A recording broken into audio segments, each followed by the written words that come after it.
লোকসভা ভোটে জয়লাভের পর আইএসএফ ছেড়ে তৃণমূলে ফেরার হিড়িক ভাঙড়ে। আইএসএফ শিবিরে বড় ধাক্কা, 4 জন পঞ্চায়েত সদস্য সহ প্রায় 2000 কর্মী নিয়ে সদল বলে তৃণমূল যোগদান করল আইএসএফ নেতৃত্ব। ভাঙড় 2 নম্বর ব্লকের চালতাবেড়িয়া অঞ্চলের আইএসএফ এর 4 জন পঞ্চায়েত সদস্য এদিন ক্যানিং পূর্বের বিধায়ক শওকত মোল্লার হাত ধরে তৃণমূল কংগ্রেসে যোগদান করেন। গত লোকসভা ভোটে সায়নী ঘোষ জয়লাভ করার পরই কার্যত আইএসএফ ছেড়ে তৃণমূলে যোগদানের হিড়িক দেখা গেল ভাঙড়ে।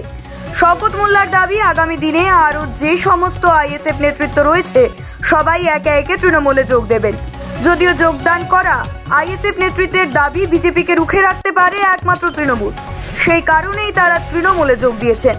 গত লোকসভা ভোটে নিজেদের এলাকার আইএসএফ এর হয়ে ভোট করে জয়লাভ করলেও ভোটের পর তৃণমূলে যোগ দিল আইএসএফ নেতৃত্ব থেকে কর্মীরা।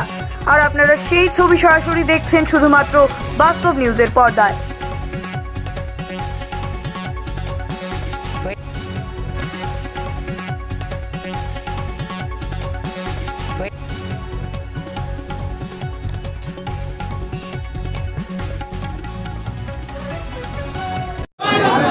কারণটা হলো বিগত 2021 সাল থেকে আমরা আইএসএফটা করি, কিন্তু আমরা দিকে দিকে যত সময় গেছে আমরা বুঝতে পেরেছি যে এই আইএসএফের দ্বারাই বিজেপিকে রোখার ক্ষমতা নেই, আইএসএফের ক্ষমতা নেই যে বিজেপিকে রুখবে, সেটা আমরা বুঝতে পেরেছি।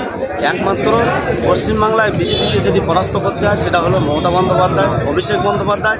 আর ভাঙড় থেকে যদি ইন্ডিয়ান সেকুলার ফ্রন্ট এবং বিজেপি সিপিআইএমকে যদি তাড়াতে হয় এবং নিঃস্ব করতে হয় সেটা হলো একমাত্র শওকত মোল্লার দ্বারাই সম্ভব। সেই কারণেই আমরা আজকে তৃণমূল কংগ্রেসে। ভোটের আগে নয় কেন, ভোটের পরে কেন? ভোটের আগে নয়, ভোটের পরে নয়, আমরা সেরকম মেসেজ দেখছিলাম যে হয়তো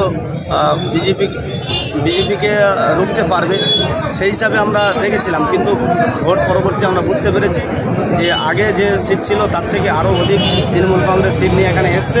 অবশ্যই তৃণমূল কংগ্রেসের সেই শক্তিশালী সেই ক্ষমতা আছে যে বিজেপিকে রুখতে পারবে। একমাত্র আমরা বিজেপিকে রোখার জন্যই আমরা তৃণমূল কংগ্রেসে জয়েন করি। এরকম কি কোনো ঘটনা আছে যে যে তৃণমূল ভাঙড়ে এত ভালো রেজাল্ট করেছে, আইএসএফ পেরে ওঠেনি, মানে কোনো জায়গায় ভয় পাচ্ছেন, আতঙ্কিত যে সেই কারণে আগে থেকে দল চেঞ্জ করে চলে আসবেন? একদম নয়। আমাদের 148 নম্বর চালতাবেড়িয়া জিপির 148 নম্বর বুথের মেম্বার আমি। আমার বুথে এখনও এই ভোটে আমরা 104টে ভোটে আমি লিড দিয়েছি। আমাদের আইজেল মোল্লা 159 নম্বর বুথের মেম্বার, তিনি প্রায় 350 থেকে 400 ভোটে লিড দিয়েছে।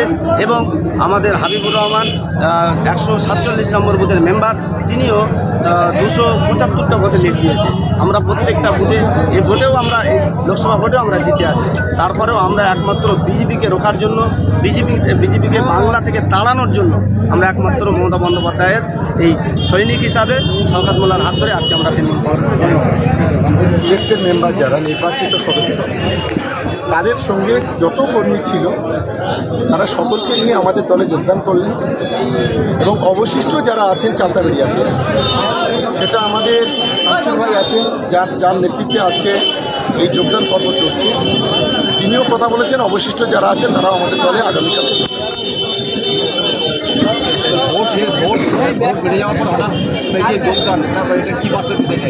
আমরা ভাঙড়ের শান্তি চাই, ভাঙড়ের উন্নয়ন চাই। এই শান্তির স্বার্থে, উন্নয়নের স্বার্থে আমরা সকলকে নিয়ে যারা আমাদের দলে আসতে চাইবে তাদেরকে ওয়েলকাম। এবং আমাদের দলের কর্মীরা যারা আছে আমরা তাদেরকেও বলেছি, কোনো হঠকারিতা নয়, কোনো বিশৃঙ্খলা নয়, কোনো নোংরামি নয়, সকলকে সঙ্গে নিয়ে আগামী দিনে ভাঙড়ের উন্নয়নের স্বার্থে ঐক্যবদ্ধভাবে লড়াই করতে হবে। যদি কেউ নিজের মতো করে কোনো অশান্তি করে, দল বরদাস্ত করবে না। সেটা প্রশাসনিকভাবে তাদের বিরুদ্ধে যা যা সিদ্ধান্ত হবে, ডিসিশন যা ডিসিশন নেবে প্রশাসন, তার পাশে দল দেওয়া হবে।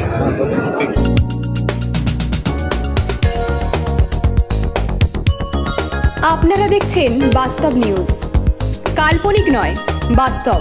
প্রত্যেক দিনের খবরের আপডেট পেতে আমাদের চ্যানেলটি সাবস্ক্রাইব করুন ও বেল আইকনে ক্লিক করুন।